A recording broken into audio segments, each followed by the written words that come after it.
नमस्कार, मी राहुल कुलकर्णी. एमडीटीव्ही मध्ये तुमचं स्वागत आहे.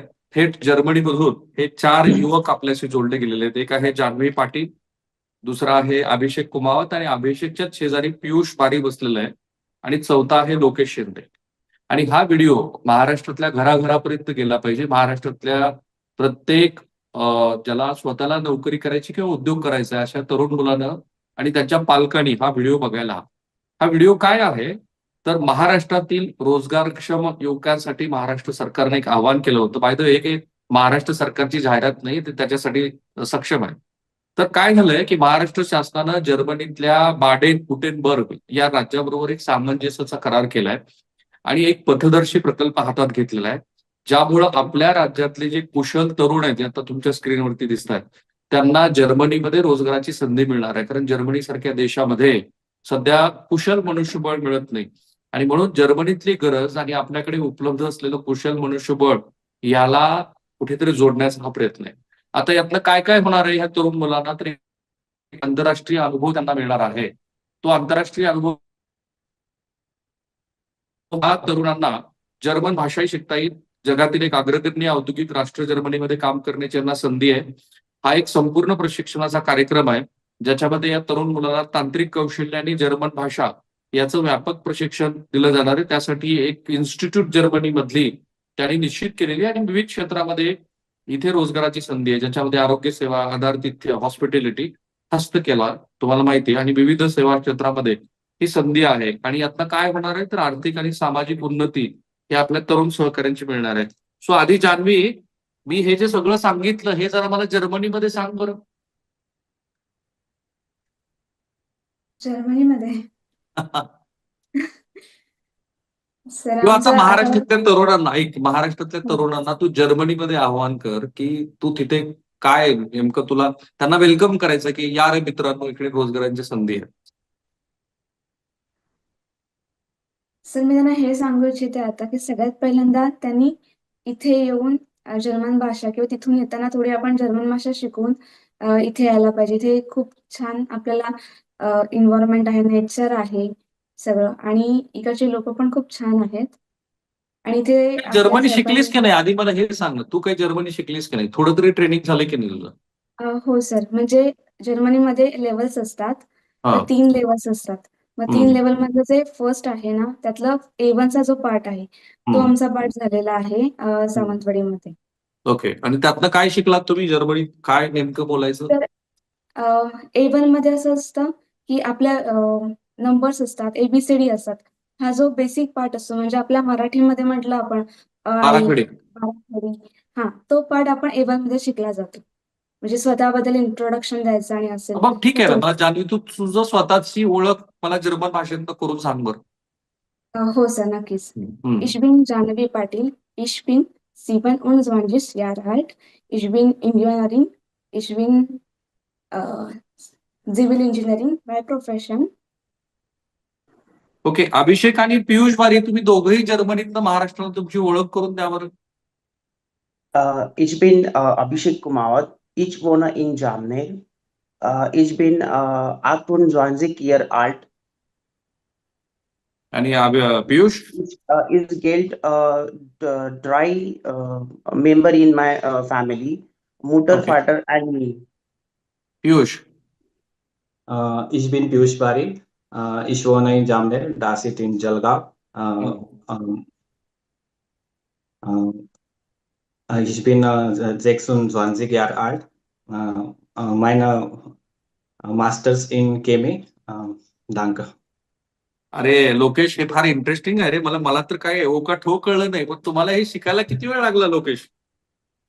दोन. सर याच्यामध्ये जसं जान्हवीने सांगितलं, A1 मध्ये आम्हाला इथपर्यंत शिकवलं जातं की स्टेशनला काय म्हणतात, थोडं मागे सरक मित्र, थोडस किंचित तुझं मागे हेड स्पेस दे. हा. हा. की स्टेशनला काय म्हणतात, त्याच्यामध्ये ABCD प्लस कोणत्या गोष्टीला काय म्हणतात हे A1 मध्ये येतं. आणि याच्या पुढची जी स्टेप आहे A1 च्या नंतरची, ती आम्हाला जॉब करता करता जर्मनीमध्ये त्याच्यासाठी 2 तास त्यांनी वेळ काढून दिलेला आहे. तर त्याच्यामध्ये पुढची लेवल ही आमची जर्मनीमध्ये होती Fine. भाषा अच्छा, मग शिकण्याची. जान्हवी, मला सांग की ही सगळी प्रक्रिया महाराष्ट्रामध्ये सुरू कशी झाली? तुम्ही कुठे प्रशिक्षण घेतलं? आणि आता हे जे 3 सहकारी तुझे बरोबरचे आहेत, त्या सगळ्यांचं एज्युकेशनल बॅकग्राऊंड काय, जे तुला माहिती आहे? कारण तू कोऑर्डिनेटरची पण भूमिका बजावतेस. हो सर.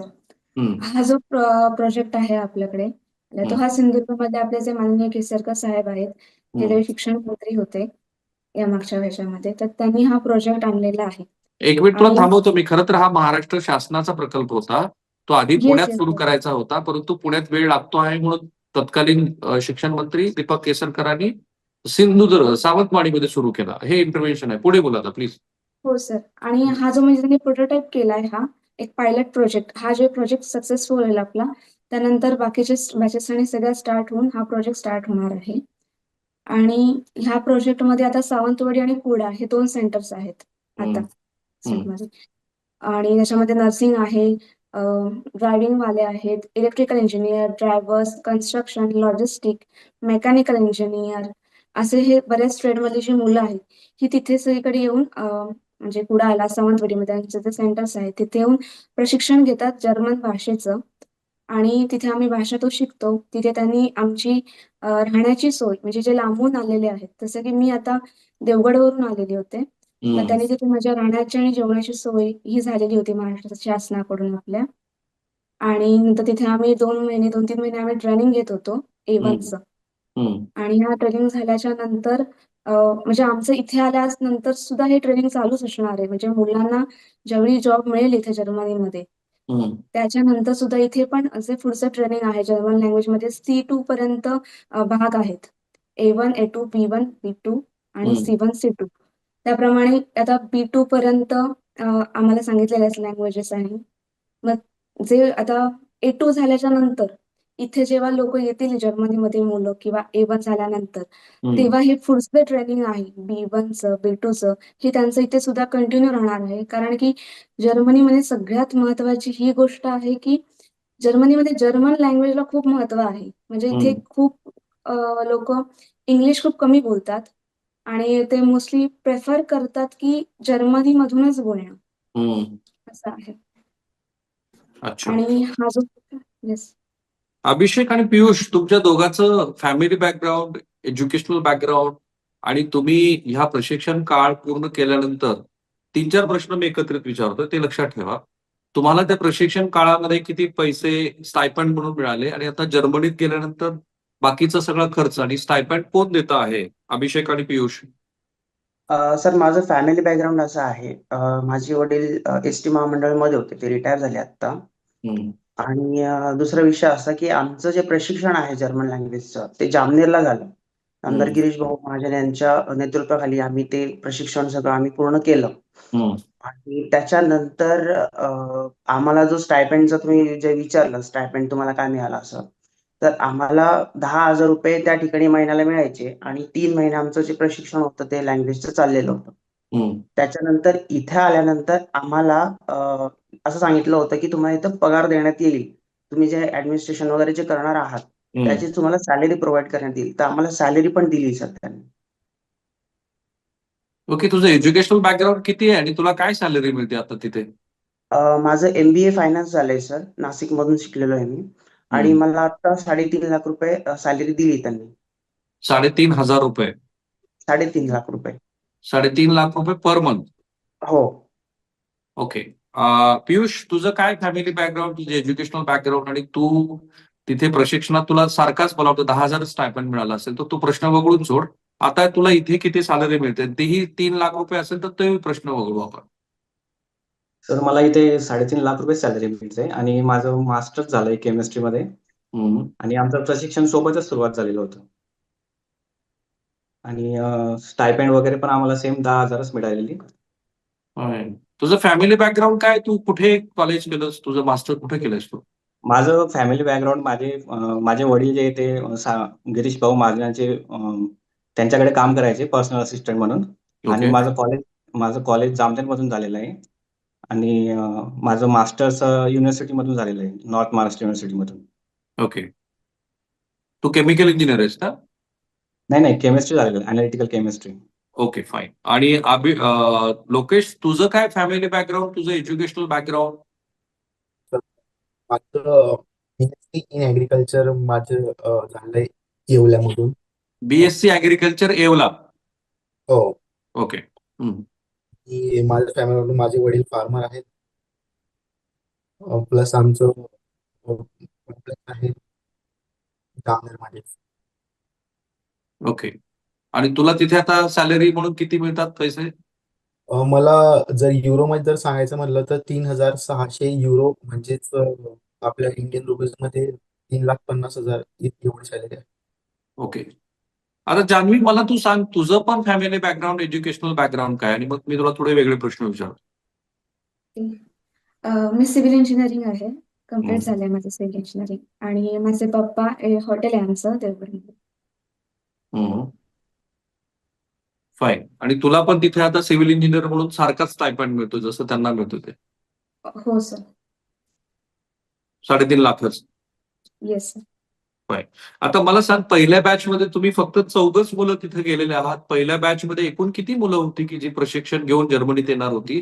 त्यापैकी नेमकी किती पोहोचली आहेत? कोणत्या कोणत्या शहरामध्ये आहेत? किती जण पोहोचणं बाकी आहे? Okay sir. सर आता ह्या प्रोजेक्टमध्ये फर्स्ट जी बॅच असणार आहे ती 117 मुलं येणार आहे तिथे. ओके. आणि त्यातले 27 लोकांची आम्ही आता 14 जण इथे आलेलो आहोत. 27 लोक आहेत आपले स्टुडंट्स आहेत. त्यांचे व्हिसा प्रोसेसिंग कम्प्लीट झालेलं आहे. त्यांचं म्हणजे व्हेरिफिकेशनचा जो पार्ट आहे त्यांचा विजाचा तो कम्प्लीट झालेला आहे. आता त्याच्यानंतर अदरच्या लोकांचे अपॉइंटमेंट्स, त्यांचा डॉक्युमेंटेशनचा पार्ट आता सध्या चालू आहे. ओके. आणि तुम्ही चौघही एकाच शहरात आहात का सध्या? हो सर. स्टुटगार्टमध्ये आहोत आम्ही आता. कुठल्या शहरामध्ये आहात तुम्ही आता? स्टुटगार्टमध्ये आहोत. स्टुटगार्टमध्ये आहात. ओके. आणि आता तुमचं हे प्रशिक्षण पूर्ण झाल्यानंतर ज्या जर्मन कंपनी बरोबर तुमचं अग्रीमेंट आहे, काय ते गॉथे इन्स्टिट्यूट आहे का? त्याचं काय नेमकं प्रोनाउन्सिएशन? गोयथे okay institute. ना? ओके. तर ज्या जर्मन संस्थेबरोबर तुमचं अग्रीमेंट आहे सरकारचं, ते जर्मन भाषा शिकण्यासाठीच आहे, बरोबर? गोथे इन्स्टिट्यूट बरोबर. हो. आणि जर्मनीमध्ये तुम्हाला व्यवसायाच्या ज्या संधी आहेत त्या कोण देणार आहे? सर त्या दोन्ही पण गोष्टी अटॅच आहेत त्याच्यामध्ये. म्हणजे जर्मन लँग्वेज पण शिकवणार आहेत आणि त्याच्यानंतर ते जे रोजगार उपलब्ध करून देणार आहेत ना, त्या सुद्धा गोष्टी गव्हर्नमेंट कडूनच होणार आहेत. फाईन. आणि मग अभिषेक आणि पियुष, तुम्ही तिथे आल्यापासनं आपल्याला ज्या काही तुम्हाला स्वतःच्या कल्पना असतील ना, की मला हा व्यवसाय करायचा किंवा ही नोकरी करायची, तर त्या दृष्टीनं गोथे इन्स्टिट्यूट किंवा जर्मन सरकारकडनं काही अप्रोच झालाय तुमच्याशी, की अजून तुमचं प्रशिक्षणच असणार आहे? सर अजून आमचं प्रशिक्षणच असणार आहे आणि जॉईन केल्यानंतर इथे जर्मनी महाराष्ट्र शासनाचे जे कोऑर्डिनेटर आहेत, ओंकार कलवडे सर म्हणून आहेत. तर त्यांच्या थ्रूच आम्ही सगळी जॉईनिंगची प्रोसिजर करणार आहोत. आणि त्याच्यानंतर असं आहे की जॉईनिंग केल्यानंतर आपल्याला जसं 8 तासाची ड्युटी असेल, तर त्याच्यातून आम्हाला 2 तास लँग्वेज शिकण्यासाठी मिळणार आहेत. हां. आणि बस असा विषय आहे. राईट. आणि पियुष, तुला काय एक्सपेक्टेड जॉब आहे तुझं? तर माझं तर केमिस्ट्री झालेलं आहे. मी ऑलरेडी फार्मामध्ये जॉब केलेला आहे 1 वर्ष. तर मी फार्मामध्येच लागेल असं आहे. आता इकडच्या गव्हर्नमेंट सोबत तसं बोलणं होईल सरांसोबत. आमचे कोऑर्डिनेटर आहे ओंकार कलवाडे सर, आणि ते सांगतील आम्हाला कसं करायचं काय वगैरे सर. ओके. अच्छा लोकेश, तू जेव्हा तिथे जर्मनीमध्ये पोहोचला, मला माहित नाही आता किती दिवस झालेले आहेत, तेव्हा तू तिथली थोडीशी बाहेर पडलाच असशील ना, की सोसायटी बघितली असशील, तिथले डिपार्टमेंटल स्टोअर्स बघितले असतील, तिथलं वातावरण कसं आहे जे आता महाराष्ट्रातले तरुण मुलं तुझा हा व्हिडिओ बघतायत? याच्यामध्ये सर सर्वात मोठा अनुभव माझा होता की इथलं ट्रान्सपोर्टेशन समजायचं. कारण की भाषा वेगळे, कोणत्या स्टेशनहून कुठे जायचं, कुठून कोणती ट्राम पकडायची, हा खूप मोठा विषय होता. बट एक 4-5 दिवस सलग ट्रान्सपोर्ट यूज करून करून आता ते आम्हाला पूर्णपणे कळालेलं आहे.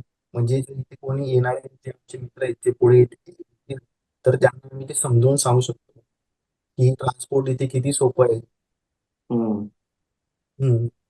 आणि वातावरणात जर म्हणायचं म्हटलं तर इथे आता 5 डिग्री सेल्सिअस इतकं थंड हवामान आहे. तर त्या हिशोबाने येणारी जी मुलं आहेत, तर त्यांनी इकडे येताना त्या हिशोबाने पॅकिंग वगैरे तयारी करावी. अच्छा जान्हवी, मुली सगळ्याच क्षेत्रात पुढे आहे, मला काही डिस्क्रिमिनेशन करायचं नाही, पण मुलगी म्हणून काही वेगळी अडचण तुम्हाला वाटते का? आणि ती जी पहिली 117 मुलांची बॅच आहे, त्याच्यामध्ये मुली किती आहेत? आणि हा जो प्रश्न मी लोकेशला विचारला की वातावरण वगैरे कसं आहे, टेम्परेचर कसं आहे? सर ह्याच्यामध्ये सांगायचं झालं तर कुडाळच्या मधून 36 मुली आहेत आणि सावंतवाडीच्या ह्याच्यामधून आता 5 मुली येणार आहेत आपल्या इथे. म्हणजे हा आता पहिला जो प्रोजेक्ट आहे ह्याच्यामधून आता एवढ्या मुली येणार आहेत आपल्या इथे. आणि वातावरण तर इथे थंड आहे, म्हणजे आता डिसेंबरचा मंथ इथे जास्त वातावरण असतं थंड प्रमाणात आणि स्नोफॉल असतो, लिटल बिट रेन पण असतो इथे. बट म्हणजे तुझं बरं आहे, म्हणजे ठीक तू आहे. थेट तो दमट वातावरणात तू थेट स्नोफॉल मध्येच गेलीस तू जान्हवी. हो, म्हणजे आता सुरुवात होणार आहे, म्हणजे जे मी सर्वे केलेला ना की आता डिसेंबरमध्ये थोड्या दिवसांनी इथे स्नोफॉल आणि स्टार्ट होतो. पण मुलगी म्हणून बाकी तुला कसा विशेष त्रास नाही झाला ना? मुलगी म्हणून काही वेगळा असा त्रास? नाही सर, मुलगीमुळे ते मला जस्ट सेफ आहे वाटतं. इन्सिक्युअर अजिबात वाटत नाही. सिक्युरिटी पण आहे तिथे चांगलं. आणि रोडवरून चालताना बिलताना पण असे कोणत्याही प्रकारचे इश्यूज आले नाहीयेत आतापर्यंत. आणि जी अरेंजमेंट माझी झालेली म्हणजे मुंबईच्या एअरपोर्ट पासून इथपर्यंत, त्याच्यामध्ये कुठलेही प्रॉपरली म्हणजे काही इश्यूज झाले नाहीत मला. म्हणजे एअरपोर्ट वरून मी जेव्हा एकटी आली किंवा काही प्रॉब्लेम्स असं नाही झालं. जर्मनीला आल्याच्या नंतर तिथून जे पिकअप आणि मला गेलं इथे रूम पर्यंत, तर तरी काहीच प्रॉब्लेम झालेले नाहीत माझ्यासाठी. आणि हा जो ट्रान्सपोर्टेशनचा खर्च आहे तो कुणी केला आणि किती पैसे लागले त्यासाठी? सर हा जो सगळं हे गव्हर्नमेंट थ्रू झालेला आहेत आमचे एक्सपेन्सेस, आणि जे झाले आहेत म्हणजे जे जर्मन शिकण्यापासूनचे इथे येईपर्यंत जो सगळा खर्च आहे तो गव्हर्नमेंट थ्रू झालेला आहे आमचा. आणि किती खर्च आला त्या साधारणतः सरकारला किती खर्च येतो आहे तुझा तो? आता तू देवगडवरून मुंबईला आले असशील, मुंबईवरून इंटरनॅशनल फ्लाईट पकडली असशील तू, बरोबर? Yes sir. तो किती खर्च येतोय कोणाला माहितीये? साधारणपणे जर्मनीत पोहोचायचा सरकारला किती खर्च येतो? Yes sir. किती आहे? सर बोल. या सीझन मध्ये डिसेंबरच्या सीझन मध्ये तिकीट चेक करायचे म्हटले तर 40,000 रुपये एक साईडने लागतात. तर येऊन जाऊन डिपेंड्स म्हणजे 1 लाख पर्यंत येऊन जाऊन हे, कारण की इथे येताना दोघं बाजूची तिकीट बुक करायला अच्छा. लागतात. तसं त्याच्यामध्ये जर्मनीचं ते आहेच. 1,20,000 फ्लाईट सीट पाहिजे. अभिषेक आणि पियुष आई वडील म्हणाले नाहीत का, अरे बाबा इथंच बरं आहे, जरा भारतातच राहू, जरा इथल्या इथंच बघ काय नोकरी मिळते का? तसं तर काही विषय आला नाही सर, कारण पूर्ण तयारी चालू होती 4-5 महिन्यापासून जर्मन लँग्वेज शिकणं किंवा या ठिकाणी येणं, आणि तो उत्साह होता, त्यामुळे तसा काही विषय आलाच नाही सर. पियुषला आला बहुतेक, शांत बसला पियुष. नाही सर, घरचे तर म्हणाले होते की इकडेच कर बाबा, तिकडे काय जातो, भरपूर दूर आहे. पण म्हटलं एक करिअरसाठी जायला हवं, थोडंफार तरी सॅक्रिफाईस करायला पाहिजे माणसाने, एवढं तरी. राईट. घरच्यांना बराच वेळ लागला समजण्यासाठी, तर शेवटी ते ऐकलं माझं. Okay, great. आणि ही जी 117 मुलं आहेत पियुष आणि अभिषेक, त्याच्यामध्ये त्या मुलांचं क्वालिफिकेशन काय आहे साधारणपणे? त्यात इंजिनियर्स किती आहेत, बाकीची ITI वाली पण मुलं आहेत का? हो, आता जे काही विद्यार्थी येणार आहेत सर, 117 विद्यार्थी, तर त्याच्यामधून काही फिटर्स आहेत, ITI झाले, टेक्निकल झालेले फिटर, मेकॅनिकल, इलेक्ट्रिशियन आहेत, वायरमन आहेत, आणि मग अदर फील्डचे पण आहेत, जसं इंजिनिअरिंग म्हटलं आपण किंवा केमिस्ट्री किंवा ॲग्रिकल्चर, असे सगळे याच्यातले क्षेत्रातले विद्यार्थी हे आहेत 117 जण. आणि नेक्स्ट वीकमध्ये, आता ह्या वीकमध्ये 3 जण येणं अपेक्षित आहेत. 2 डॉक्टर, एक MBBS डॉक्टर आहेत 2 जण, आणि एक नर्स आहे सावंतवाडीवरून. हो, डॉक्टर पण येतात तिकडे जर्मनी? हो, हो. डॉक्टर पण येणार आहेत. त्यांचं जे कोऑर्डिनेशन आहे, जे नर्स किंवा जो नर्स स्टाफ आहे, त्यांचं जे कोऑर्डिनेशन आहे महाराष्ट्र शासनाच्या थ्रू, तर हे सगळं कोऑर्डिनेशन ते बघतील. अजूनपर्यंत इथं नर्स स्टाफची वगैरे जी अदरची जे विद्यार्थी आहेत, त्यांची सगळी प्रोसेस चालू आहे. आता त्यांचा विजा येण्यामध्ये आहे, आणि हे जे 22 विद्यार्थी होते, जळगावचे जे 17 विद्यार्थी आहेत, त्यांचा ह्या महिन्यामध्ये विजा आला पाहिजे. एक 4-5 दिवसात त्यांचा विजा येईल, आणि त्याच्यानंतर ते प्रोसीड करतील पुढे यायला. तर तुम्ही जेवण काय करता? नॉनव्हेज वगैरे खाता? चपाती तरी मिळण्याचा काही प्रश्न नाही तिथे? जेवण आम्ही स्वतःच बनवतो सर. अच्छा, पीठ घेऊन गेलात जाताना तुम्ही? हो, इथं मिळतं सर सगळं. इथे मी अच्छा. इंडियन स्टोअर आहे. इथे इंडियन स्टोअर आहे सर. हा, बोल. आणि हो इंडियन लोकेश. स्टोअरमध्ये आपल्याकडचं ग्रोसरी वगैरे सगळं मिळतं इथं. हम्म. त्याच्यामुळे जास्त करून इंडियन लोक आपल्या इंडियन स्टोअरमध्ये जाणं प्रेफर करतात. आणि नॉनव्हेज वगैरे तर इकडं भेटतंच कंपल्सरी. आणि मग जामनेरची तुलना करता तिथे किती महागाई आहे? तर महागाई म्हणतात तर इथे भरपूर महागाई आहे. पण हम्म. तसं यांचं युरोमध्ये कन्वर्जन केलं तर आता मी रुपीजमध्ये कन्वर्जन करून सांगतो की 1 किलो टमाटे इथे आपल्याकडे 30-40 रुपयाला भेटतात, तर इथे 200-250 रुपयाला भेटतात. एवढंच तर. कारण मी तुम्हाला हा प्रश्न का विचारला लोकेश, की तुम्ही जी एक्सपेक्टेड सॅलरी आहे तुमची, ती सॅलरी पूर्ण महिनाभर खर्च करून लोकेश, नंतर तुम्ही घरी किती पैसे पाठवणार ह्याचे कॅल्क्युलेशन तुमच्या डोक्यात असेलच का?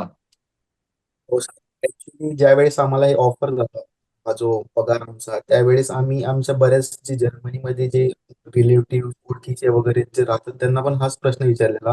हम्म. तर ज्यावेळेस त्यांनी सॅलरी सांगितलं तर त्यांनी आम्हाला रिप्लाय दिला की ही खूप परफेक्ट सॅलरी आहे जर्मनीमध्ये सर्व्हाइव्ह करण्यासाठी, सर्व्हाइव्ह म्हणजे चांगली लाईफ जगण्यासाठी. जर एवढा सर्व खर्च करूनही तुम्ही घरी 1 लाख ते 80 हजारापर्यंत तुम्ही घरी पैसे पाठवू शकता. ग्रेट. आता मला 2-3 प्रश्न जान्हवी तुला विचारायचे आहेत. मला सांग, की महाराष्ट्रातल्या तरुणांना, आता तुम्ही चौघही तरुण महाराष्ट्रातले सगळे व्हिडिओ हे बघणारच आहेत तुमचे. महाराष्ट्रातल्या तरुणांना जर्मनीमध्ये काय संधी आहे? जर्मनीमध्ये तू वाचन केलं असणार किंवा तुमच्यापैकी ज्याने कोणी याचा डिटेल्स अभ्यास केलाय.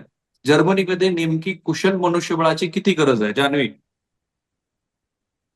सर ह्याच्यामध्ये की नाही जर्मनीमध्ये खूप जास्त इथे गरज आहे. कारण की इथे जरी प्लंबर जरी पाहिजे असेल आपल्याला, तर 2-2 वर्ष त्यांनी ज्यावेळी इन्क्वायरी करतात ते प्लंबरसाठी, तर 2-2 वर्ष इथे प्लंबर मिळत नाहीये.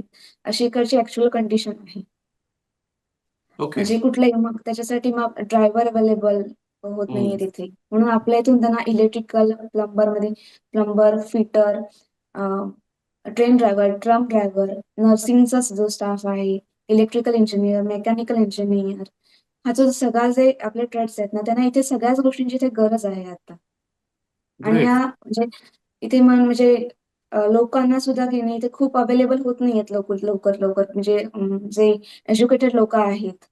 हम्म. इथे जसं पॉप्युलेशन आपण थोडंफार कमी आहे असं पण म्हणू शकतो विथ कम्पेअर टू इंडिया. प्रति चौरस पण कसं किलोमीटरची डेन्सिटी सगळ्यांना कमी आहे पॉप्युलेशनची, ते बरोबर आहे. मिडल ईस्टमध्ये तरुण मुलींना विशेषतः नर्सिंग स्टाफला खूप जास्त संधी आहे. केरळ आणि इतर राज्यातल्या खूप मुली तिकडे आहेत. मुलींना स्पेसिफिकली जर्मनीमध्ये कुठे संधी वाटते तुला? तर नर्सिंगचा स्टाफ आहे आणि इलेक्ट्रिकल आणि मेकॅनिकलला पण आहे सर. कारण की आपल्या इंडिया म्हणजे जे आता आमच्यासोबत शिकत होती मुलं, तर ती मोस्टली इलेक्ट्रिकल इंजिनियर किंवा मेकॅनिकल इंजिनियर आणि नर्सिंगवाले प्रोफेशनची जास्त आहेत. मग त्या सगळ्या मुलांना इथे संधी आहे. म्हणजे मुलींना सुद्धा याच्यामध्ये. ओके. हॉस्पिटॅलिटीमध्ये पण मुली येऊ शकतात. Hotel yes sir. वगैरे, I yes really sir. Don't know ते काय स्टेटस आहे. Yes yes. हॉस्पिटलमध्ये पण येऊ शकतात सर मुली इथे. आता तू कोऑर्डिनेशन करतेस म्हणून मॅक्सिमम सॅलरी भारतीय लोक तिथे मोस्टली, तर मी जेवढे काही जर्मनीत लोकांशी बोलतो तर मोस्टली इंजिनियर्स आहेत, राईट? Yes sir. पण तिथे मॅक्सिमम सॅलरी ह्या तरुण मुलांना की जी तशी ITI वगैरे करून आलेली आहेत, त्यांना मिनिमम तर स्टायपंड कळलं, पण मॅक्सिमम पर्यंत ते किती जाऊ शकतात? Are you aware about this anybody? Yes sir. सांग मला. सर मॅक्सिमम त्यांना आता जे स्टार्टिंग त्यांना बेस जो दिलेला आहे, जसं फिटर, आयटीआय होल्डरचे विद्यार्थी आहेत, तर त्यांना 2800 युरो असा त्यांना स्टायपेंड स्टार्टिंगला दिलेला आहे. जी सॅलरी असणार आहे त्यांची 2800 युरो असणार आहे. त्याच्यातून पण जे इथं राहण्याचं अकोमोडेशन वगैरे जे आहे, तर ते सगळं त्यांचा खर्च करून ते साधारणतः घरी 60,000 ते 70,000 रुपये ते पाठवू शकतील, असं त्यांची अरेंजमेंट आहे. आणि तुम्ही मागचे आता प्रश्न विचारला त्याच्या की इथं कसे कामगार लागतायत आपल्याला, कसे काय काय काम आहेत बा इथं. तर त्याचं एक असं की जर आपल्याला सोलार बसवायचं असलं आपल्या घरावरती, तर आपण कसं इंडियामध्ये जातो आणि पेमेंट करून लगेच दुसऱ्या-तिसऱ्या दिवशीचं काम चालू होतं आपलं, बरोबर? तर इथे सोलार इन्स्टॉलेशन करण्यासाठी सोलारच्या प्लेट्स वगैरे ते येऊन जातात. पण इन्स्टॉलेशन करण्यासाठी 6-6 महिने वेट करावा लागतो. एवढी या ठिकाणी गरज आहे जॉबची. तुझं काय मत आहे पियुष? सर जॉबची तर सेम कंडिशन आहे सर. सगळ्या ठिकाणी माणसांची कमी असल्यामुळे आपल्याला 2-2, 3-3 महिन्याचा वेट द्यावा लागतो हॉस्पिटलमध्ये जर गेलं तर कमीत कमी 1 ते 2 महिन्यासाठी तुम्हाला वेट करावं लागतं. जसं आपल्याकडे हॉस्पिटलमध्ये गेली की लगेच ट्रीटमेंट होते, तसं इथे नसतं. 1-2 महिने वेट केल्यानंतर प्रत्येक ठिकाणी same condition. Great. By the way, तुम्हा चौघांसाठी आपली ही काही गव्हर्नमेंटची जाहिरात नाहीये. गव्हर्नमेंटच्या ह्या चांगल्या कार्यक्रमाचं कौतुक पण नाहीये आणि उगीच क्रिटिसाइज पण करायचं नाहीये. तर आता महाराष्ट्रातले जे तरुण मुलं जे येऊ इच्छितात तुमचा हा व्हिडिओ बघून, तर जान्हवी मला सांग की अजूनही या कार्यक्रमामध्ये काही त्रुटी आहेत तुला असं वाटतं का? एक, आणि महाराष्ट्रातल्या तरुण मुलांनी काय करायला हवं? लोकेश, तुला असं वाटतं की मुलांनी या कार्यक्रमामध्ये सहभागी घेण्याच्या दृष्टीनं काय करायला हवं? येस सर, म्हणजे मला तरी असं वाटतं की अगोदर ही स्कीम ज्यावेळेस चालू झाली तर त्यावेळेस युवकांमध्ये बरेच मिथ होते. हम्म.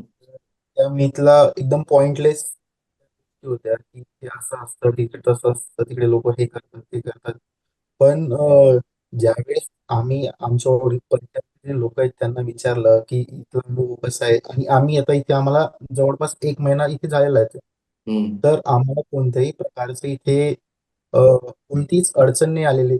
आणि जे आमच्या राहण्याचं वगैरे इथे सगळ्या सोयी सुविधांनी फ्लॅट मिळतात. हम्म. आणि ट्रान्सपोर्टेशन म्हणजे 24 तास आहे. ग्रेट. जान्हवी. आणि सर याच्यात पण एक ज्या वेळेस आम्ही इथे येणार होतो जाममधून स्किल्ड लेबर पकडून स्किल्ड वर्कर्स पकडून आम्ही 27 पाठवत. तर त्याच्यामध्ये ज्या वेळेस आम्हाला अप्रोच केलं होतं नामदार गिरीश महाजन साहेबांनी, तर त्यांनी आम्हाला आश्वासन दिलं होतं की तुम्हाला काही अडचण आली तरी मी इथे बसलेला आहे, मला केव्हाही फोन करा. ठीक तर ठीक आहे जान्हवी, तो याच्यामध्ये काही तुला अडचणी वाटतात? त्रुटी आहेत अजून काही शिल्लक ज्या दूर करायला हव्यात महाराष्ट्र सरकारने? सर अजूनपर्यंत त्याची कुठली गोष्ट नाही म्हणजे आली नाही लक्षात आमच्या. बट मी मुलांना एकच सांगू इच्छिते की सगळ्यात पहिले इथे येण्याच्या अगोदर आपल्याला एक बेसिक जर्मन लँग्वेज थोडंफार येणं गरजेचं आहे. आणि तो प्रशिक्षण तिथे घेऊनच आपण इथे येणार आहोत. ग्रेट. पहिले जे पेपर्स आहेत त्या तिथे थोडा कम्प्लीट करणार आणि त्यानंतर आपण इथे येणार आहोत. म्हणजे जसं आमच्यासोबत झालं तसं मग सगळ्या मुलांसोबत पण सेम गोष्टी होणार आहेत. ग्रेट. पण अपॉर्च्युनिटीज खूप आहेत असं तुझं मत आहे जर्मनीमध्ये? Yes sir. Okay, fine. आता तुम्हा चौघांना मी एक छोटा टास्क देतो, त्यातलं तर तिघांनाच तुम्हाला तो करायचा आहे. तुम्ही तुमचा मोबाईल फोन हातामध्ये घ्या, बाहेर तुमचा कॅमेरा फ्लिप करा आणि मला बाहेरचं वातावरण दाखवा. अट एकच आहे, तुमच्या ह्या सुंदर अशा जर्मनीत आपल्या तरुण मुलांना सांगा की हे तुम्ही काय दाखवता बाहेरचं दृश्य. मोडक्या तोडक्या, I know you are on a first level. Okay, go ahead. तर तुम्ही हे चौघही जण एकाच वेळेला उठा, तिघ जण बाहेरचं दृश्य आम्हाला दाखवा. फ्लिप करायला लागेल तुम्हाला कॅमेरा, त्यात फ्लिप ऑप्शन आहे. सर इथे बिल्डिंग्स सगळे अपार्टमेंट्स आहेत इथे. हम्म. आणि ह्यांचं प्रत्येक अपार्टमेंटला त्यांचं फिक्स प्लीज, पार्किंग असतं. तुला मी जर्मनीमध्ये सांगितलं होतं. बोल, जर्मनीमध्ये सांग काय आहे ते, ह्या स्ट्रीटचं नाव काय? फाईन. लोकेश, अभिषेक, तुमची बाहेरचे दृश्य दाखवा आम्हाला. चौघाचे कॅमेरा तसेच ठेव. हा, येस सर, इथं ही कॅमेरा अडवा.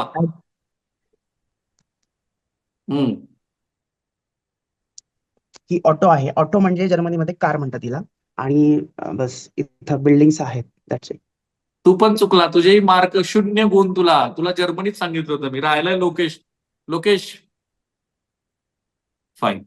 तर ही दृश्य फार महत्वाची आहेत. हे बदललेल्या एका प्रयत्नातनं बदलू शकणाऱ्या तुमच्या आयुष्याची ही गोष्ट आहे. आणि म्हणून मी म्हटलं की महाराष्ट्रातल्या सगळ्या प्रेक्षकांनी ज्यांच्या घरामध्ये ज्यांना पुढे चांगल्या संधीच्या जे शोधात आहेत ते, आणि जे पालक केवळ इंजिनिअरिंग आणि डॉक्टरकीचा विचार करतात, सगळ्यांना तीच विनंती आहे की हे व्हिडिओज तुम्ही अधिकात अधिक लोकांपर्यंत पोहोचवा. महाराष्ट्रातल्या एज्युकेशन, शैक्षणिक वर्तुळात सगळी चांगली गोष्ट काय असेल तर आपल्याकडे खाजगी संस्थांमुळं एक चांगल्या पद्धतीचं शैक्षणिक वातावरण आहे. अनेक कुशल मनुष्यबळ निर्माण करणाऱ्या संस्था महाराष्ट्राच्या कानाकोपऱ्यामध्ये आहेत. अर्थात मला या एका राजकीय नेत्यांना क्रेडिट द्यायचं ते म्हणजे वसंतदादा पाटलांनी महाराष्ट्रामध्ये खासगी शिक्षणाला वाव दिला. त्यानंतर फीस भरमसाठ वाढल्यात. हा त्यातला अपप्रवृत्तीचा भाग आहे. पण ही जी दृश्य माझे हे 4 तरुण सहकारी मित्र अवघ्या महाराष्ट्राला दाखवतात ते महत्वाचं आहे. जर्मनी बुला रही है भाइयों. जर्मनीवरती चढाई करा. जर्मनीसह स्कॅन्डिनेव्हियन जे राष्ट्र आहेत, जे पाश्चिमात्य राष्ट्र आहेत, जिथे बर्फ जास्त पडतो, अशा राष्ट्रातलं कुशल मनुष्यबळ कमी आहे आणि भारताला, महाराष्ट्राला ती संधी आहे. तुम्हा चारही मित्रांचे धन्यवाद. हॅव अ नाईस डे आणि चांगलं करिअर. जान्हवी, तुझंही पुढं कौटुंबिक सगळं व्यवस्थित होवो आणि तुम्हा तिन्ही मित्रांना, दोस्तांनो, थँक्यू सर. भारतात परत यायचंय तुम्ही तिघाही मित्रांना लग्न करायला, बरं का? हो sir. Yes sir. Thank you. Take care. Bye. Thank you शुभेच्छा. सर. आणि जर्मनीत काय म्हणतात त्याला? सायोनारा वगैरे डांक. म्हणतात. जपानमध्ये सायोनारा Auf Wiedersehen. म्हणतात ना? नाही सर. काय Auf म्हणतात Wiedersehen. इकडे? जर्मनीमध्ये बोल. थँक्यूला डांक म्हणतात सर. चला, डांक थँक्यू. म्हणतात. थँक्यू Dankeschön, मित्रांनो. tschüss. Thank you. Bye. Take care. Bye, thank you. Bye.